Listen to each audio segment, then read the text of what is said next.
শ্বশুরের অনেক ইচ্ছা তার বুমার সাথে কাজ করবে। তার বুমার সাথে কাজ খুব একটা কঠিন হবে না, কেননা শ্বশুরের প্রতি বুমার একটু হলেও আকর্ষণ আছে তা বুঝতে পারেন শ্বশুর। তাই তিনি ভাবলেন এই সোনার সুযোগ কাজে না লাগাতে পারলে পুরুষ হিসেবে তার জন্মটাই বৃথা হবে। আমার প্রাণপ্রিয় গল্পপ্রেমী বন্ধুরা, আমি শামিরা বলছি, তোমরা সবাই কেমন আছো? আশা করি ভালো আছো। আমিও অনেক অনেক ভালো আছি, কারণ প্রতিদিন তোমরা আমার গল্পগুলো শুনতে আছো। তবে আমার মনটা খারাপ লাগে, কারণ তোমরা আমার গল্প শুনে মজা নেও ঠিকই, কিন্তু আমার চ্যানেলটি সাবস্ক্রাইব করো না। তাই তোমাদের কাছে আকুল আবেদন, তোমরা সবাই আমার চ্যানেলটি সাবস্ক্রাইব করে পাশে থাকবে এবং নিয়মিত লাইক, কমেন্ট, শেয়ার করবা। তাহলে চলো আজকের গল্পটি শুরু করি। আর হ্যাঁ, আজকের গল্পটি শুনলে তোমাদের পাইপ দিয়ে ঝর্ণার মতো পানি বের হয়ে যাবে, তাই গল্পটি শোনার আগে অবশ্যই হেডফোন ব্যবহার করো। একদিন শ্বশুর বাথরুমে স্নান করছিলেন। তিনি ভাবলেন আজকে চেষ্টা করা যেতে পারে। তিনি তার বৌমাকে ডাকলেন। তার কোমরে শুধুমাত্র একটি গামছা পেঁচানো আর খালি গা। শ্বশুর মশাইয়ের ডাকে বৌমা আসল। বৌমা, আমার না হাতটা হালকা কেটে গিয়েছিল আজ, সাবান ধরতে গেলেই জ্বলছে। তুমি একটু আমার গায়ে সাবান ডলে দাও না। বাবা, আপনি কোনো চিন্তা করবেন না, আমি এখনই আপনার গায়ে সাবান ডলে দিচ্ছি। তার শ্বশুরের সারা গায়ে সাবান ডলে লাগল। সবখানে সাবান মাখানো শেষ হলে শ্বশুর বল, সবখানে তো মাখানো হলো না বুমা, তাহলে কোথায় বাদ আছে বাবা? আমার এইখানে। ওইখানে সাবান দেওয়ার পর শ্বশুর আমার সাথে যা করল শুনলে আপনার আত্মা কেঁপে উঠবে, আপনার মেশিন দিয়ে পানি চলে আসবে। আপনি হাতের কাজ করতে বাধ্য হবেন, তাই গল্পটি মনোযোগ দিয়ে সম্পূর্ণ শুনুন। আমার বড় যা প্রত্যেক রাতে শ্বশুরের মালিশ করতে চলে যেত, আর আমি বাইরে থেকে আমার বড় যা এর চিৎকারের আওয়াজ শুনতে পেতাম। একদিন বড় যাকে এই ব্যাপারে জিজ্ঞাসা করলাম, তখন তার মুখ ফ্যাকাশে হয়ে গেল। সে বলল, তুমি এই কথাটা কাউকে বলো না, আর আজকে রাতে আমার বদলে তুমি মালিশ করতে চলে যেও। যখন আমি শ্বশুরের ঘরে গেলাম, তখন শ্বশুর মশাই দরজা বন্ধ করে দিলেন, আর আমার শরীর থেকে প্রাণ বেরিয়ে যাওয়ার মতো অবস্থা হলো, কারণ তিনি আমার সাথে। আমার নাম লিমা আক্তার। আমি এই দুনিয়ার সব থেকে অদ্ভুত পরিবারে বিয়ে করেছিলাম। আর হ্যাঁ, এটা করাই উচিত ছিল, কেননা ওখানের কাজ এমন ছিল যে সেটা আমার বোঝার বাইরে ছিল। আমার শ্বশুর বাড়িতে আমার একটা বড় যা ছিল আর একটা শ্বশুর ছিল। আমার ভাসুর শহরের বাইরে থাকত, কিন্তু তাকে বিয়েতে দেখিনি। আমার বরের নাম শফিক। আসলে আমাদের ভালোবেসে বিয়ে হয়, আর আমার বাড়ির লোক কিছুতেই রাজি ছিল না, কেননা আমার বরকে দেখে ভীষণ দুর্বল এবং অসুস্থ বলেই মনে হতো। আমার বাবা পুরোপুরি বিশ্বাস করত যে সে নেশা করে, যখন কিনা এটা সত্যি নয়। আমি চাইতাম যে আমাদের বিয়ে সম্মানের সাথে শান্তিপূর্ণভাবে হোক, কিন্তু এরকম হতে পারেনি, আর ব্যাপারটা বিগড়ে গেল। আমার পরিবার আমার বরকে বলল, 3 দিন আছে তোমার কাছে একে বিয়ে করার জন্য, না হলে 4র্থ দিন ওর খালাতো ভাইয়ের সাথে ওর বিয়ে করিয়ে দেব। আমার বর অনেক চেষ্টা করল, বন্ধুদের সাহায্য নিল আর বিয়ে করে নিল। আমার বাবা বলল যে আজকের পর থেকে তোমার জন্য এই ঘরের দরজা বন্ধ হয়ে গেল। আমি তো অবাক তখন হলাম যখন শফিকের বাবা বিয়েতে খুশি খুশি এসেছিল, আর আত্মীয় স্বজনকে নিমন্ত্রণ করে খাবার খাওয়ানোর প্রথাও পালন হল। সে একেবারেই অখুশি ছিল না।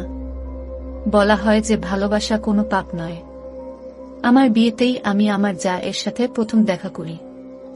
সে আমাকে আশ্বস্ত করেছিল আর বলেছিল যে সব ঠিক হয়ে যাবে। এবার আমার বর দিন রাত পরিশ্রম করতে লাগলো, কেননা এবার আমাদের টাকার অনেক প্রয়োজন ছিল। সে সকালে যেত আর রাত্রিবেলা বাড়ি ফিরত। এরকম অবস্থায় বাড়িতে শুধু আমি আর আমার বড় যা থাকতাম। একদিন আমি কিছু অদ্ভুত দেখলাম।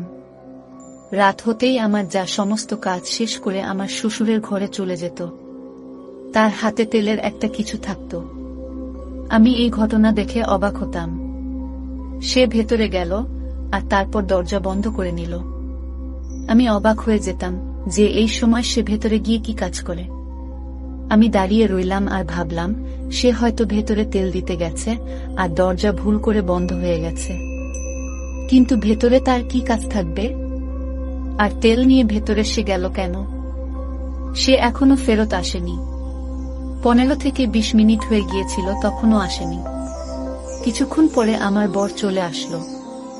আমি তার সামনে রাতের খাবার গরম করলাম। আমরা একসাথে বসে খাবার খেলাম। কিছুক্ষণ পরে সে আমাকে চা বানাতে বলল। আমি চা বানানোর জন্য যখন দ্বিতীয়বার রান্নাঘরে গেলাম, তখন আমি দেখলাম যে আমার বড় যা তার ঘরে নেই। আর শ্বশুরের ঘরের লাইটও অফ ছিল, এর মানে সে ঘুমিয়ে পড়েছে।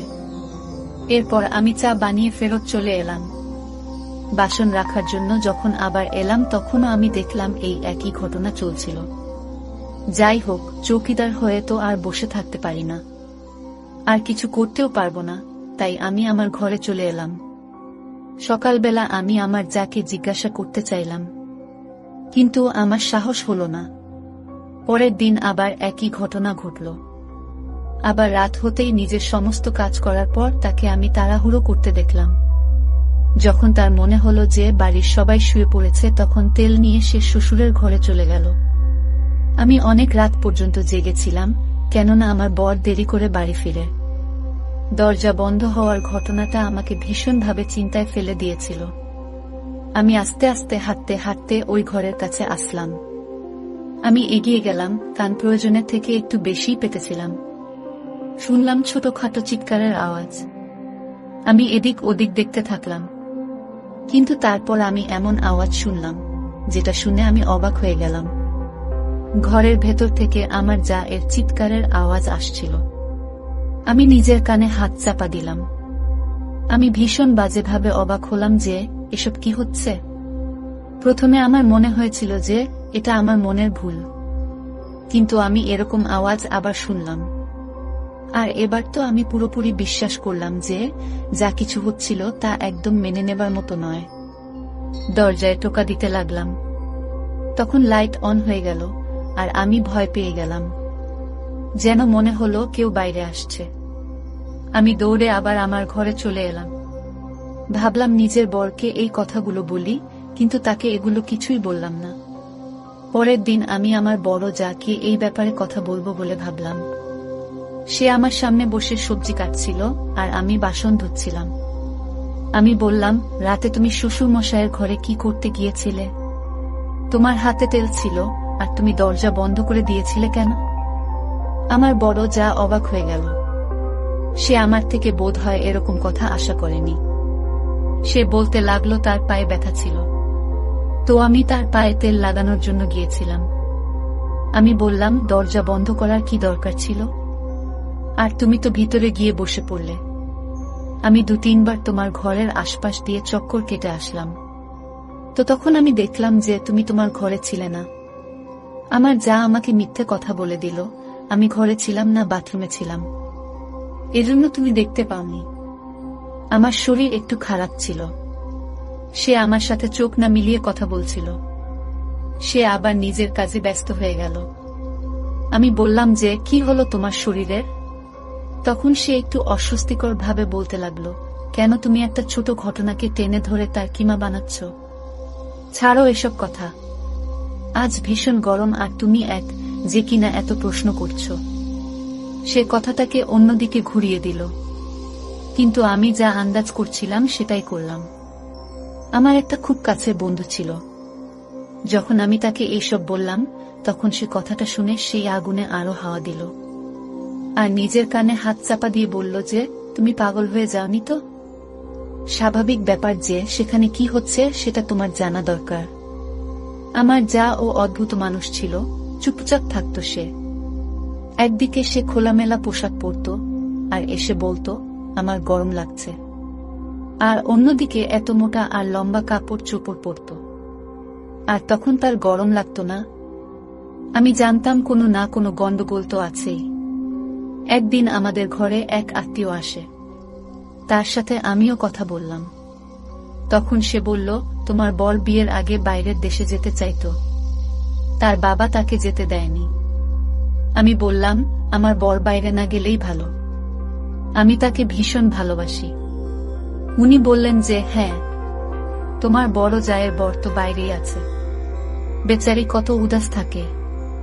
আমি বললাম, কই, সে তো উদাস থাকে না, একদম সাধারণ থাকে সে, খুব ভালোভাবে সেজেগুজে থাকে, হাতে চুড়ি পরে।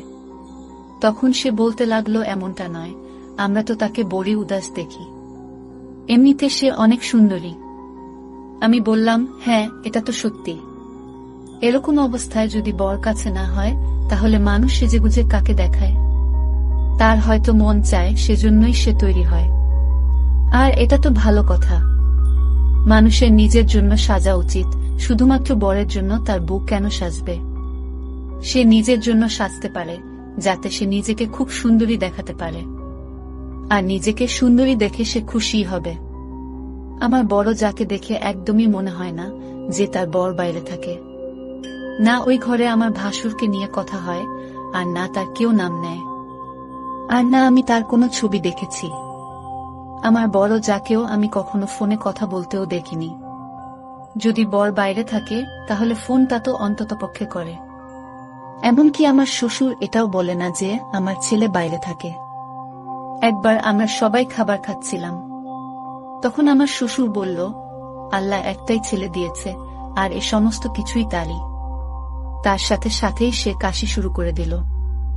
আমি বললাম, আব্বু, আপনার তো আরো একটা ছেলে আছে। তখন সে বলতে লাগলো, হ্যাঁ, আরো একটা ছেলে আছে, ভুল করে বলে ফেলেছি। বাবা কখনো তার ছেলেকে ভুলতে পারে? আমি তো মজা করছিলাম, কিন্তু আমরা সবাই অবাক হয়ে গেলাম যে কি করে সে ভুলে গেল। আমার বর অদ্ভুত চেহারা বানিয়েছিল, আর আমার বড় যা এদিক ওদিক তাকাতে লাগলো। এমন মনে হলো এরা তিনজনই আমার থেকে কোনো কথা লুকোচ্ছে। কিন্তু আমার বড় যা এর ওই একই রুটিন ছিল। আমি আবার তাকে যখন জিজ্ঞাসা করলাম তখন সে বলল, শ্বশুরের পায়ে ব্যথা হয়। যতক্ষণ তার পা না টিপি ততক্ষণ তার ঘুম আসে না। কিন্তু আমি এটা ভাবতে লাগলাম যে যখন উনি ঘুমিয়ে পড়েন তখন যা ফেরত কেন আসে না? সারা রাত ধরে কি সে বসে বসে পা টেপে? এর সাথে শ্বশুরের কোনো সম্পর্কও তো নেই, সে তার কাকা ও না, মামা ও না। উনি বাড়ির এই বৌমাকে বংশের মধ্যে তো বিয়ে দেননি, এ বংশের বাইরের মেয়ে।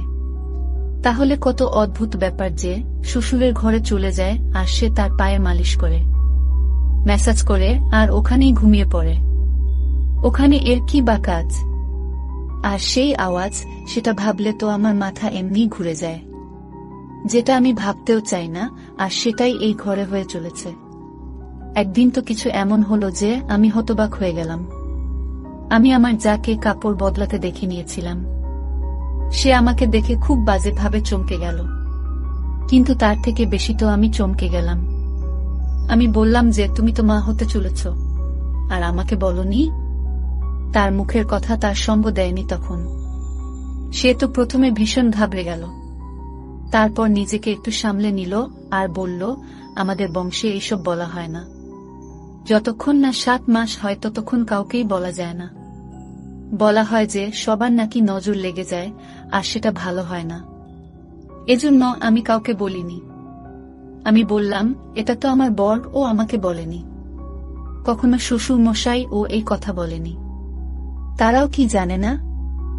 আমার যা এর মুখে কোনো কথা ছিল না। সে বলল, তারা জানে, তাদের হয়তো মনে নেই। এটা আবার কি ধরনের কথা? এত বড় কথা ভুলে কি করে যায়? আর আমিও জানতে পারিনি। যা খোলামেলা পোশাক পরত, কিন্তু এবার তাকে দেখে বোঝা যায় যে তার 7ম মাস চলছে। তার মানে আমার ভাসুর 7 মাস আগে এসেছে, কিন্তু তাও এই বাড়ির কেউ তার নাম নেয়নি। ভাসুরের সাথে কি আমার বরের কোনো শত্রুতা ছিল, নাকি তাকে সে পছন্দ করে না? আমিও এসেছি এখানে 2 মাস হতে গেল, এ কোনোদিন তার জন্য কিছুই পাঠায় না। কোনোদিন কোনো মানি অর্ডার বা কোনো পার্সেলও আসেনি। তখন আমি ভাবলাম যে এই তো আমার জায়ের অবস্থা। আর তার উপরে আমার শ্বশুর আজও তাকে পা মালিশ করতে ডাকেন, এবং তাও প্রতিদিন। তার তো এটা উপলব্ধি করা উচিত, এরকম অবস্থায় তো মহিলাদের আরাম করা উচিত।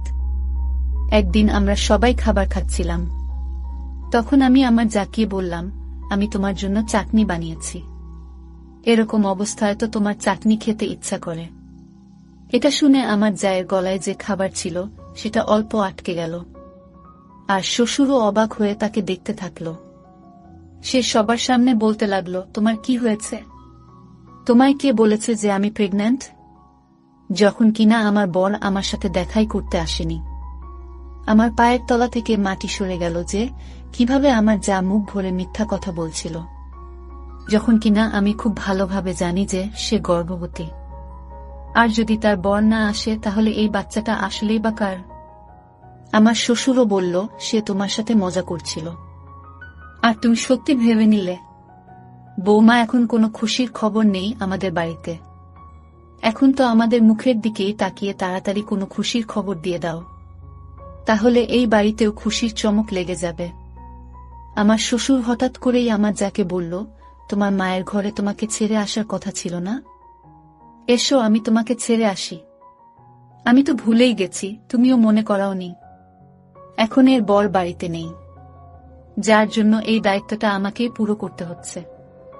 যখনই বলে এর বাবার বাড়িতে আমি একে ছেড়ে আসি, আমার শ্বশুর আমাকে বলতে লাগলো। সে বলল এর বাবার সাথে আমার যথেষ্ট বন্ধুত্ব, ওখানে একটু বসে যাই, ভালো সময় কাটে। তোমরা দুজন স্বামী স্ত্রী খাবার খেয়ে নাও, আমি যাই। আমার জায়ের মুখের রং পড়ে গেল। সে ভালোভাবে আমাকে দেখতে থাকলো, এমন করে যেন আমি তার জীবন বরবাদ করে দিয়েছি। আমার শ্বশুর হঠাৎ করে তাকে নিয়ে সেখানে চলে গেল, যখন কিনা এরকম কোনো কথা হয়নি যে তাকে আজকেই নিয়ে যেতে হবে। তারা চলে গেলে আমার বর আমাকে বলল যে, তোমায় কে বলেছে এইসব কথা? এই ধরনের কথা কেন বলছো? আমি বললাম, আমি দেখেছি তার পেট এত বড় হয়ে গেছে। আমার বর হাসতে লাগলো আর বলল, তার পেট খাবার খেয়ে বড় হয়েছে, আর তুমি ভাবছো যে সে গর্ভবতী? আমার ভাই 2 বছর ধরে ফিরেনি, তাহলে বাচ্চা কোথা থেকে হবে? আমি আমার বরকে কিছুই বললাম না, আর কোনো তর্কেও গেলাম না, কিন্তু কথাটা সত্যি ছিল। আর আমি নিজের চোখে দেখেছিলাম যে আমার যা গর্ভবতী, আর তার 7ম মাস চলছিল। কিন্তু সেই কথাটা সে লুকাচ্ছে কেন? আর যদি লুকিয়েই থাকে তো তার কি বাচ্চা জন্ম দেওয়ার কথা ছিল না? আমার শ্বশুর আমার বড় যাকে তার বাবার বাড়িতে ছেড়ে রাতের মধ্যে ফেরত চলে এলো। তারপর আমার বড় যাকে দেখে আমি আরো একবার অবাক হয়ে গেলাম। তার মুখে একটা ক্ষত চিহ্ন দেখতে পেলাম, মনে হলো চোট লেগেছে। আমি এগিয়ে এসে তাকে বললাম, কি হয়েছে? কি করে হলো? তখন সে বলতে লাগলো যে ফেরত আসার সময় রিকশা থেকে পড়ে গিয়েছিলাম আর আমার মুখ মাটিতে আঘাত পায়। আমি অবাক হয়ে গেলাম। আমার জায়ের চোখ দেখে মনে হচ্ছিল যে সে মিথ্যা বলছে। সে নিজের ঘরে চলে গেল, আর সে খাবারও খায়নি। যদি সে রিকশা থেকে পড়ে যেত তবে তো তার বাচ্চাও ক্ষতিগ্রস্ত হতো, অথচ এমন কিছুই হয়নি। মনে হচ্ছিল যেন কেউ তার সাথে এমন করেছে। আজ রাতেও সে যখন শ্বশুরের ঘরে যাচ্ছিল তখন তার চোখে জল ছিল। সে ঘরে যাওয়ার আগে তার চোখের জল মুছল। বেচারির উপর কিছু তো অত্যাচার হচ্ছিলই, আর এখানে সে নিজেই সবকিছু করছিল। একদিন আমি খুব রেগে গেলাম, আর আমি আমার যাকে বললাম, কেন সে এত বড় মিথ্যা বলছে সবার সামনে? আমি অন্ধ নই, আমি তোমাকে নিজের চোখে দেখেছি। তুমি মা হতে চলেছ, তুমি নকল পেট তো লাগিয়ে রাখোনি। তুমি এত খাও না যে তুমি মোটা হয়ে যাবে। তোমার পেটে কার বাচ্চা আছে? তোমার বর আসে না, তাহলে এটা কার বাচ্চা? আমার যা আমার কথা শুনল, কিন্তু সে উত্তর দিচ্ছিল না। আমি বললাম, কেন সে ঘর থেকে ফেরত আসে না? তেল তো লাগিয়ে দিয়েছ, তাহলে এবার ফেরত এসো। সেখানে ঘুমানোর কি দরকার? আর কি এমন তার পায়ে ব্যথা থাকে যে রোজ তোমাকে তেল দিয়ে মালিশ করতে হয়? কি এমন কাজ যে সে করে?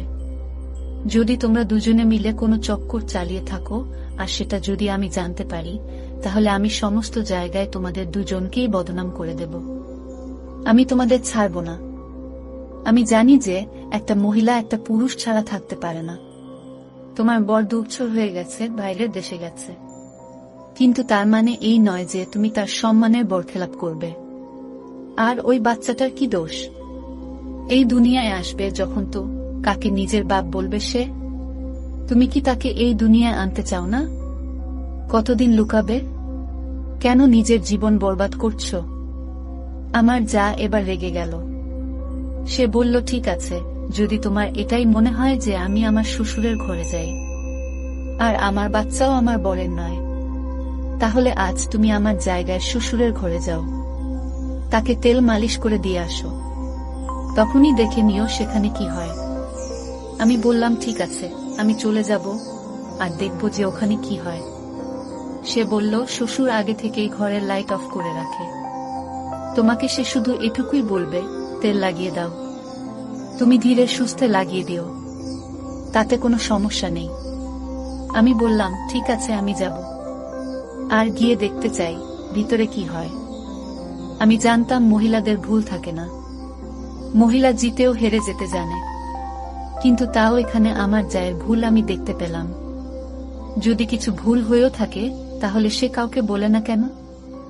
যদি আমার শ্বশুর তার সাথে জবরদস্তি করে থাকে তাহলে সে সহ্য করে কেন? সে নিজের বরের সাথে কথা কেন বলে না? সে আমার বরকে তো বলতে পারত, আর কাউকে না হলেও আমাকে বলে দিতে পারত, আমি তার সাহায্য করতে পারতাম। যে ধরনের আওয়াজ আমি শুনেছিলাম তাতে আমার জায়ের উপরও আমার সন্দেহ ছিল। আমার বর তো এমনিতেই দেরি করে আসে, আর আমার শ্বশুর নয় তাতেই ঘুমিয়ে পড়ে। এজন্যই আমার যা বলল, যাও আজ তুমি সেখানে। আমি দেখলাম ঘরের লাইট প্রথম থেকেই অফ ছিল। আমি হাতে তেলের বাটি ধরলাম আর ভেতরে ঢুকে গেলাম। আমার যা বলল, ভেতরে যেতেই দরজা বন্ধ করে দিও, আর যদি কোনো কথা জিজ্ঞাসা করে তো তাহলে তুমি হ্যাঁ হু বলে কাটিয়ে দিও। আমার ভয় পাবার কি আছে? এটা আমার শ্বশুরই তো, যদি সে জেনেও যায় তো তখন আমি সাথে সাথে বাইরে চলে আসব। আমার যা বাইরেই দাঁড়িয়েছিল, কিন্তু যখন আমি ভিতরে গেলাম, আমার ভেতরে যেতেই আমার শ্বশুর একটা কথা বলল, আর সেটা শুনে আমি নিজের কানে হাত চাপা দিলাম। সে বলতে লাগলো যে, প্রিয়, আজ এত দেরি করলে কেন? আমি তার এই কথা শুনে পুরোপুরি অবাক হয়ে গেলাম। তিনি বললেন, বসো আমার পাশে। দাঁড়িয়ে আছো কেন? কি হয়েছে? তুমি কি রেগে আছো আমার উপর? সে এমনভাবে বলছিল যেন সে নিজের বউয়ের সাথে কথা বলছে। আমি তো ভিতরে গিয়েছিলাম মাত্র 2 মিনিট হয়েছিল, আর সাথে সাথেই আমি বাইরে চলে এলাম, আর আমি আমার যাকে অবাক হয়ে দেখতে লাগলাম। তারপর সে আমাকে তার ঘরে নিয়ে গেল, আর সে আমাকে একটা ফটো দেখালো যেখানে সে আমার শ্বশুরের সাথে বউ হয়ে বসেছিল। সে বলল, এটা আমার শ্বশুর নয়, আমার বর, আর আমার বিয়ে হয়েছে। তুমি যে আওয়াজ শুনেছিলে ওটা এই কারণেই। এই অবস্থায় আমি তার পা টিপে পুরোপুরি হাঁপিয়ে যেতাম, এজন্য আমার মুখ দিয়ে আওয়াজ বের হতো। এই লোকটা ভালো না, আর আমার উপর অত্যাচার করে। আমাকে সে নিজের চাকর ভাবে, কেননা আমার আগে পেছনে কেউ নেই। কিন্তু ইনিই আমার বর, আর এই বাচ্চাটাও এরই। সে বলেছে যে যখন বাচ্চা দেবার দিন এসে যাবে তখন আমাকে গ্রামে পাঠিয়ে দেবে, আর কিছু না কিছু বলে কাটিয়ে দেবে যে এই বাচ্চাটাকে দত্তক নিয়েছি। তোমার বরের সাথে মিলে এই প্ল্যানটা সে বানিয়েছে যাতে তুমি জানতে না পারো, না হলে বদনামি হবে আমাদের বংশের। এই কথাটা কেউ জানে না যে মহিলা এই বাড়িতে এসেছিল সে তো আমার বরের বোন ছিল, এজন্য সেও আমাদের সাথে মিলে আছে। যখন তুমি সবার সামনে বললে যে আমি গর্ভবতী, তখন আমার বর আমার উপর রেগে গিয়েছিল আর আমায় মেরেও ছিল। এজন্যই আমার মুখে ক্ষত চিহ্নের দাগ পেয়েছিলে। পুরো রাস্তা সে আমাকে অনেক কথা শুনিয়েছে সেদিন। এই বংশটা ভীষণ অদ্ভুত, এখানে অনেক রহস্য আছে, যার মধ্যে আমি নিজেও একটা রহস্য। তোমার বর তোমাকে এই কথাটা এজন্য বলেনি কেননা তুমি তাকে অদ্ভুত না ভেবে ফেলো, তোমার খারাপ না লাগুক, কিন্তু এখন তুমি তোমার বরকে বলে দাও যে তুমি সবই জানো আর তুমি চুপ করে থাকো। আমার স্বামী নিজেই তোমাকে এসব কথা বলবে যখন তোমার বেশ কয়েক মাস হয়ে যাবে, কিন্তু ততদিন পর্যন্ত প্রিয় তুমি আমার উপর গোয়েন্দাগিরি করতে থাকো। আমার কেস নিয়ে কথা বলে আমার জন্য উদাহরণ দাঁড় করানো বন্ধ করো। তাই আজকে আমার পরিবর্তে তোমাকে ওই ঘরে পাঠিয়েছি যাতে তুমি বিশ্বাস করতে পারো। আমি আমার জায়ের কাছে ক্ষমা চেয়েছিলাম এবং তাকে কথা দিয়েছিলাম যে আমি আর কিছু বলবো না, কেননা আমার কারণে তার জীবনের উপর প্রভাব পড়ছিল।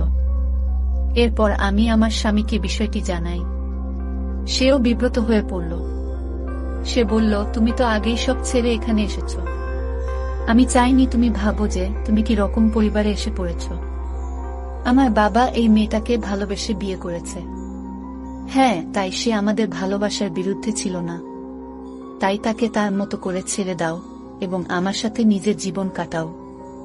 আমি সেটাই করেছি। আমার শ্বশুর বাড়িতে যখন একটি মেয়ের জন্ম হয় তখন তিনিও একটু লজ্জা পান, কারণ আগে তার কোনো মেয়ে ছিল না। এখন সে ভালো থাকে এবং তার স্ত্রীর ও যত্ন নেয়। আমরাও স্বাভাবিকভাবে জীবনযাপন করছিলাম। তারা তাদের জীবনে ব্যস্ত ছিলেন। এমনকি আমরা আমাদের জীবনে আমাদের ঘরের অংশ এবং রান্নাঘর আলাদা করে ফেলেছি। এখন আমরা তাদের সাথে সম্পূর্ণ যোগাযোগ বন্ধ করে ফেলেছি। আমার স্বামী খুব ভালো মানুষ। আমাকে সে ভালোবাসে, আমার জন্য কঠোর পরিশ্রম করে। এটা আমার জন্য যথেষ্ট। তো বন্ধুরা, আজকে এই পর্যন্তই। ভিডিওটি